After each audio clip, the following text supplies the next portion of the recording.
All right, page 192, number 21.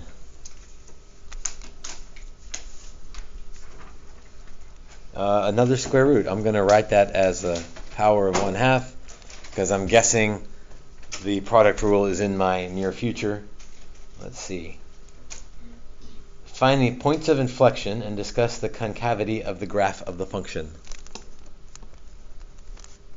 So, poi and concavity.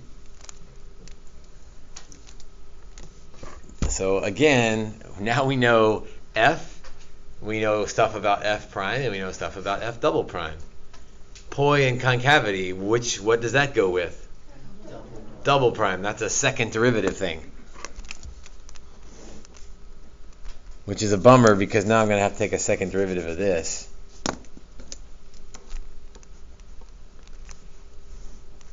So product rule for the first derivative, and then we'll see what happens after that. I don't know. So f prime is 1. That's nice. G prime, 1/2 x plus 3 to the negative 1/2, which is 1 over 2 square root x plus 3. Again, I don't know which way's nicer, especially since I'm going to have to do another derivative on this thing. So first times derivative of the second.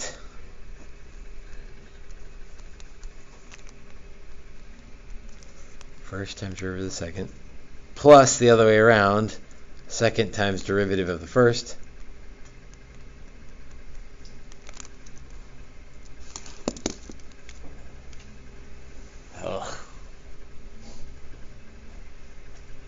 So I need to do a second derivative. I can do it now. You can tell by the way I say that I don't want to do that. If I do it now, I've got to use the quotient rule. And then add whatever this derivative is. Wouldn't that just mean that for y would be easier to keep it in the first place? You mean keep it like this? Yeah. Maybe. But I think so if you left it like this, you could sort of brute force a second derivative. I think I want to get a common denominator. I mean, I'm going to have to use the quotient rule anyway, so I may as well use the quotient rule once rather than have to do the quotient rule and something else.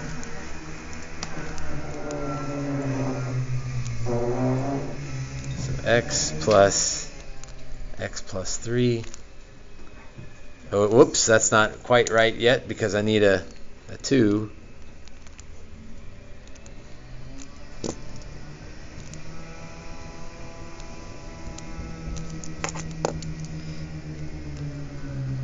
So that would be 3x plus 6,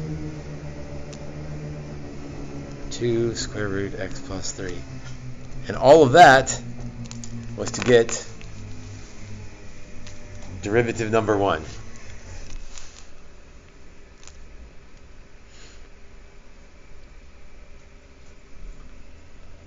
So, slight pause while people catch up. The good news with today's worksheet, it's sort of, I shouldn't say this. One side has one equation to work with. The other side doesn't have any equations. The information is already in a table, so you don't have to take the derivatives. You just use the information. So it makes it a little easier. All right, well, first derivative, that would be great for increasing, decreasing, first derivative test for max and mins, critical points, all of the above. But that's not what I want from this. So you find the critical points with the first derivative, but like in the notes, you did it from like the second derivative. So that's a great point. If I want the critical points, they always come from the first derivative. Now, if I'm using the second derivative test, I will still plug those first derivative critical points into the second derivative. But I'm going to set the second derivative equal to 0 in a minute because that'll give me possible points of inflection. All right, so now we get to do quotient rule. I feel like we haven't done one of those in a while. we try to avoid them if we can. All right, derivative top, that's easy. Derivative of the bottom, 2 times 1/2 times x plus 3 to the negative 1/2.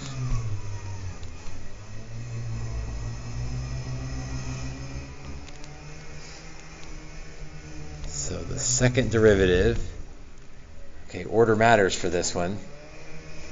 GF prime, 6 square root of x plus 3 minus the other way around. This is going to be lovely. 3x plus 6 times, the 2's cancel. That's just lovely right there. All over g squared.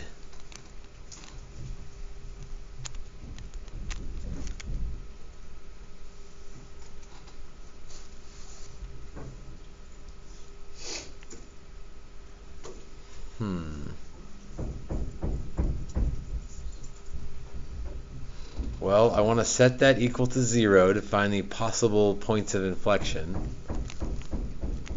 But the good news is, if there's any good news in this ugly problem,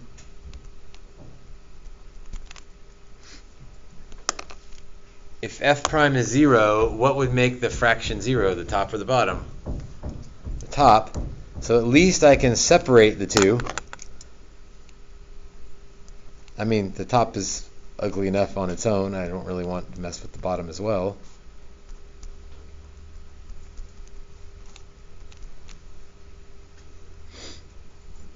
And then undefined would be where the bottom is 0.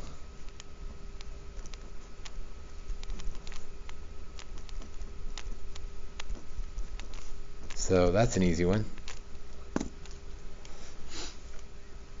So x equals -3 is one sort of, you remember, second derivative critical point. It doesn't have a name, but it'll go on the number line when we set up concavity.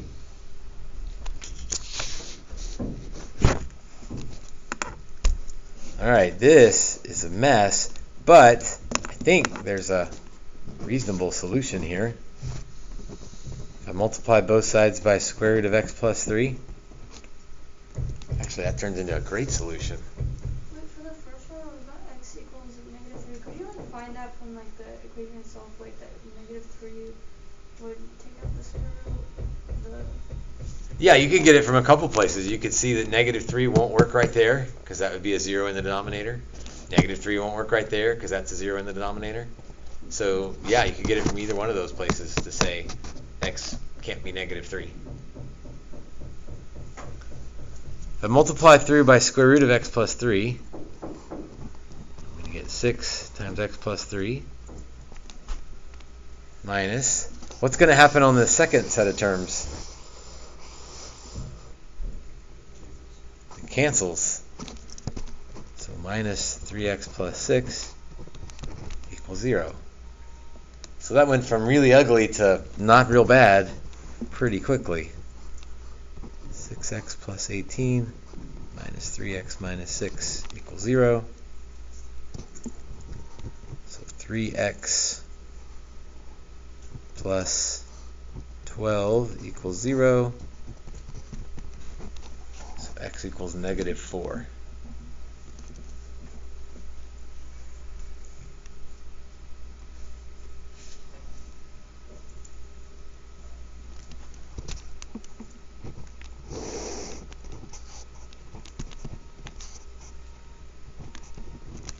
So my second derivative number line will have -4 and 3 on it.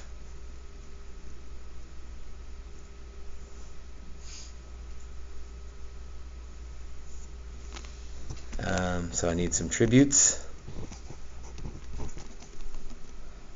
Although there's a trick coming in this one. Isn't it like x equals -3, not 3? Oh, you're right. So that's an easy fix, but now my tributes are messed up. Wait, and you plug in like the regular number? There we go. Like F double prime? So what am I doing with these tributes? Where am I sending them off to? Am I sending them to F prime, or F double prime? Why am I sending them to F double prime? You're right. I'm trying to find concavity. Tributes? Like, I thought you were supposed to use it. I just put the... Well, these are critical. So the critical numbers set up the number line. Well, I should not say the critical numbers, but the second derivative critical numbers set up the number line. And then I pick values on their interval. So then why do you need the critical numbers from the F prime? For this problem, I don't. Oh.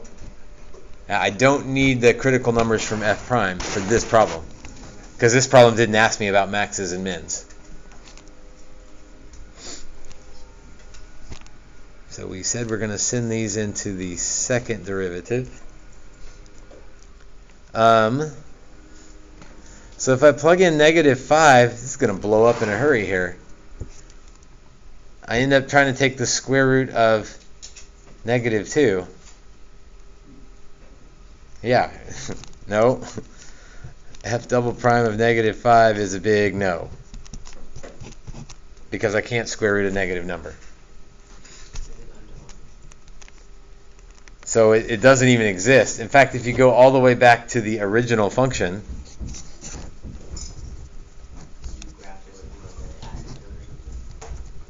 the original function, I can't plug in anything less than -3 anyway. And this sort of is like, oh, went through all that work to discover that -5 not going to work. -3.5 is not going to work either in the derivative or in the original, because there's no function there. So I can say already this thing's not going to have any points of inflection, but because it can't change concavity if there's only one concavity. F double prime of 0. Well, at least the one I have to plug in is the best one. If you got to plug something in, it may as well be 0. So 6 square root of 3 minus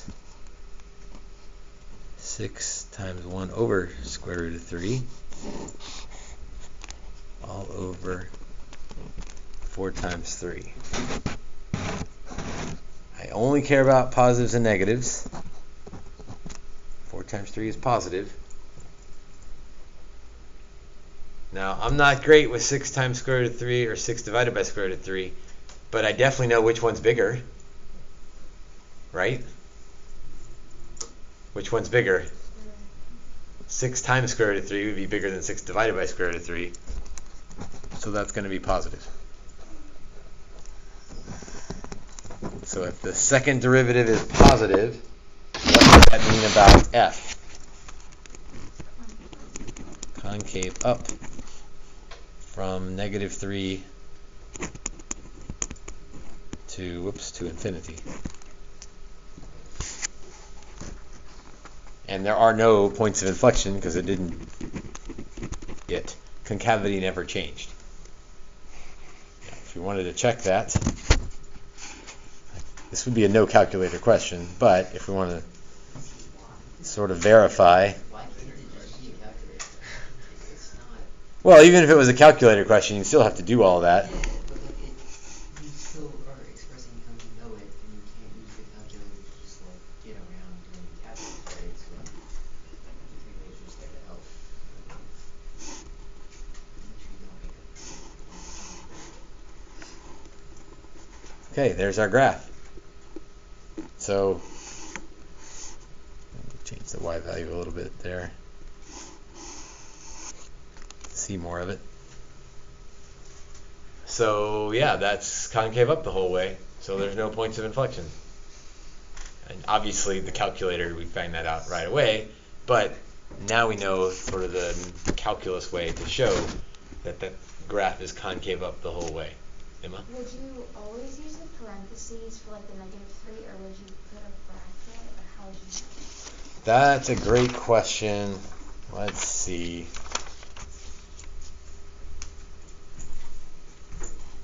It says, actually, Miss Murray and I were talking about second derivative is always open interval. You don't even have to worry about it. It's always anything second derivative, open interval.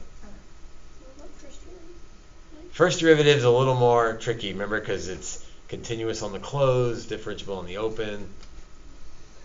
That one's a little bit trickier, but second derivative is always open. Oh, 25. All right, let's do another one. Can you do 9? Number 9 and number 25.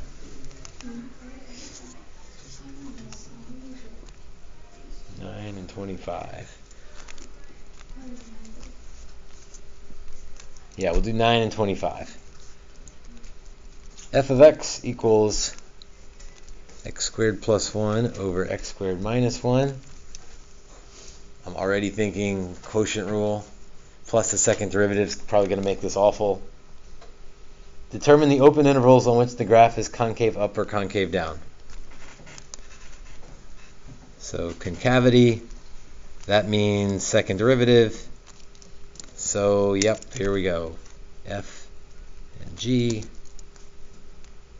F prime is 2x. G prime is 2x. Maybe that's helpful. We'll see. So quotient rule. GF prime 2x times x squared minus 1 minus FG prime 2x x squared plus 1 all over x squared minus 1 squared.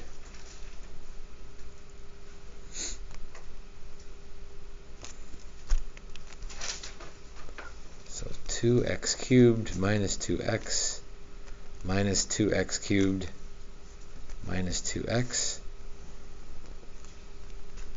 over x squared minus 1 squared. Okay, well this isn't as bad as it could have been, since the 2x cubes will cancel. And we got negative 4x over x squared minus 1 squared. That's the first derivative. That tells me slope, increasing, decreasing, first derivative test for max and min. I don't need any of that stuff, but while we're staring at first derivative, we may as well think about those things as we pass on toward the second derivative. Yet another quotient rule. F prime is simple. G prime is simple is maybe not the right word, but not too difficult.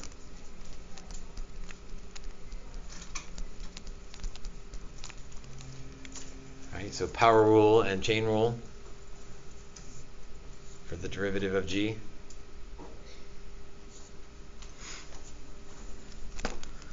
So the second derivative is, goodness, we're getting quotient rule, lots of practice today.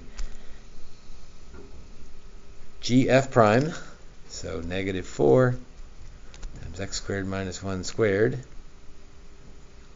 minus FG prime, so that's going to be negative 16x squared times x squared minus 1 all over g squared. So if we squared the squared, we get a fourth.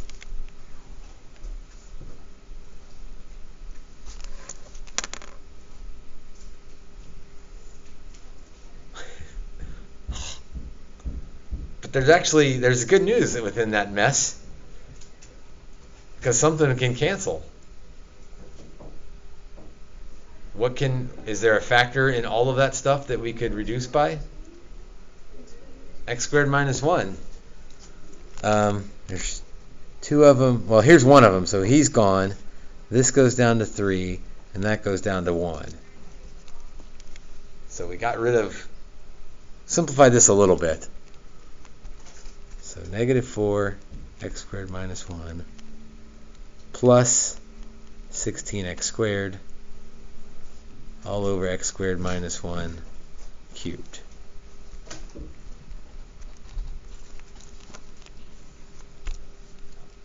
all of this to find the zeros of the top and the zeros of the bottom.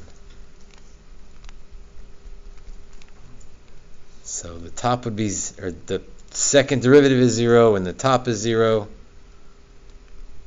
So negative 4x squared plus 4 plus 16x squared equals 0. Right? Yes. So that's 12x squared plus 4 equals 0. That's not going to work. I can keep going, but at some point 12x squared equals negative 4. At some point I better realize that I'm not going to square anything and get a negative number. So I don't get any potential points of inflection from it equaling 0. Undefined would be where the bottom is 0. So what would make that 0? Plus or minus 1.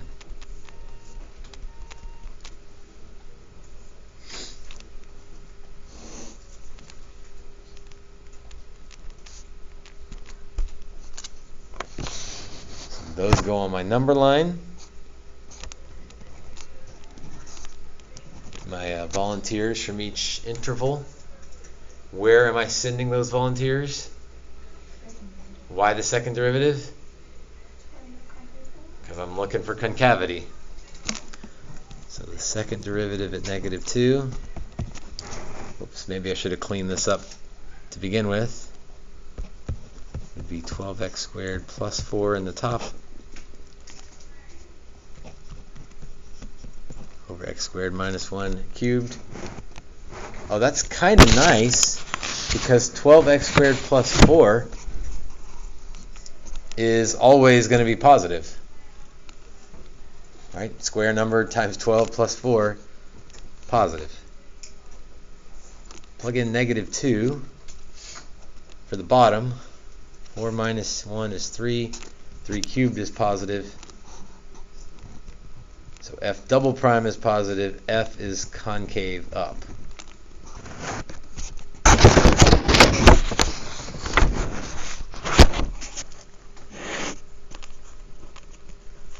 At 0, I get positive over negative because I have negative 1 cubed, which is negative. So f double prime is negative. That means f is concave down. And you can probably guess what's going to happen at 2. Positive over positive is positive. So f is concave up. So it's concave up from negative infinity to negative 2. And 2 to infinity. Concave down. Whoops. Not messed up. What's not right there? Yeah, I used the tributes instead of the boundaries there. So that should be negative 1 and 1. And then it's concave down from negative 1 to 1.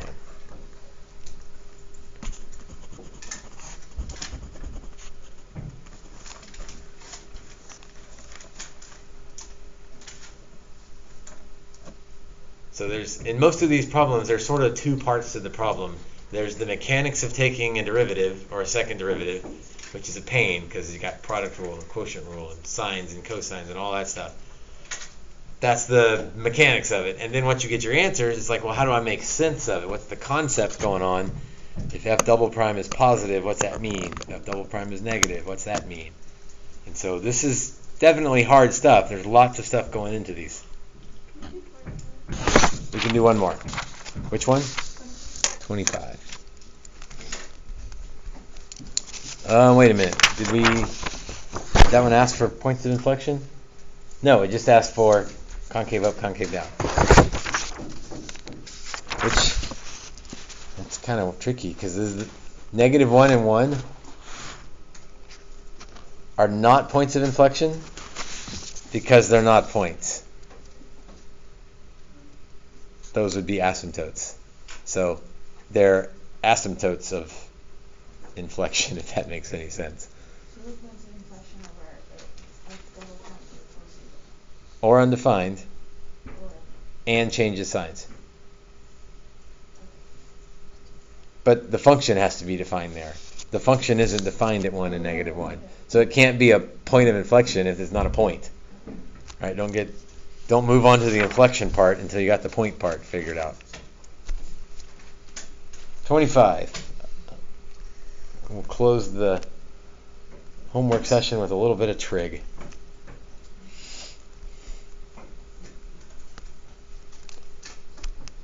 Find the points of inflection, discuss the concavity of the graph of the function. So concavity and POI.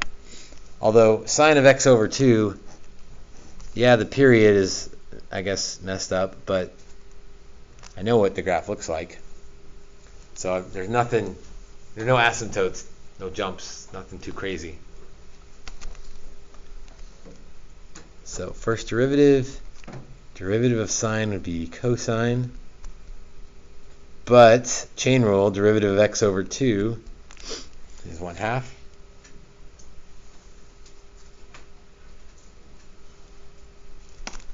Second derivative, since we're talking about concavity and points of inflection, derivative of cosine is negative sine. There's a half already there, and there's another half from the chain rule. So negative 1/4 sine of x over 2.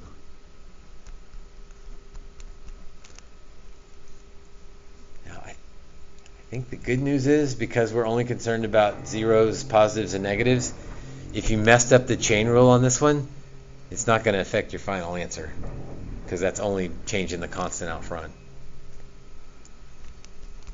So negative 1/4 sine of x over 2 equals 0. To find the second derivative critical points, it's not really what they are, but to find the points to put on the number line. So that would be where the sine of x over 2 is 0. The negative fourth doesn't matter. So let's see, that would be where x over 2 is. So where is the sine equal to 0? 0 at pi, 2 pi, 3 pi, we could keep going. So that's what x over 2 would need to be, because that's the places where the sine is equal to 0. Then if we multiply through by 2 to get x by itself, we get x equals 0, 2 pi, 4 pi. I can stop there because 4 pi is where my interval ends. So yes, 6, 8, 10, and so on, but we're stopping at 4 pi. Now, 0 and 4 pi are also the ends of the interval, so I don't have to check. I don't have to check anything over here because that's not on my interval anyway, so that's kind of nice. We were going to have 1, 2, 3, 4 intervals, but because we're not allowed to look over there or over there, I've only got 2 intervals to check. And I can do just pi and 3 pi as my tributes.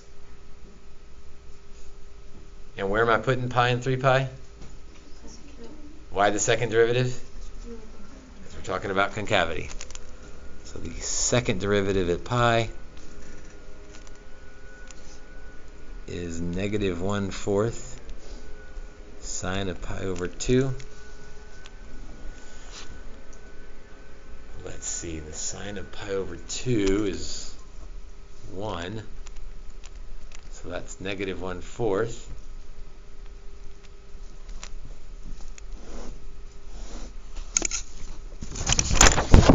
So what's the conclusion? If f double prime is negative, what does that tell me about f? Concave down. F double prime at 3 pi. So negative 1/4 sine of 3 pi over 2.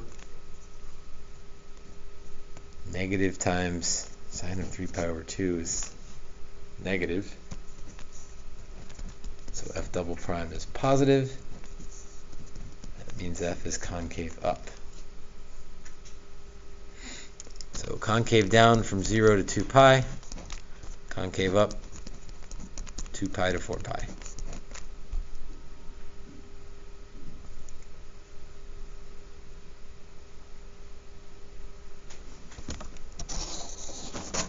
When you found the x, like when you moved the sign over, like how did you do that? Oh, well, how did I, like, right in here? Yeah. So I know that sine is equal to 0. I sort of changed this to sine of what equals 0? Well, that would be where that bug box is 0 or pi or 2 pi or 3 pi. But it just so happens that what's in that box is x over 2. So I kind of ignored the x over 2 part, figured out what makes the sign 0, and then fixed the 2. We don't do that enough in pre-cal, which is why it's tricky when you get to calculus. By the way, the graph of sine of x over 2 matches exactly what we said, like the concave down from 0 to 2 pi, concave up from 2 pi to 4 pi.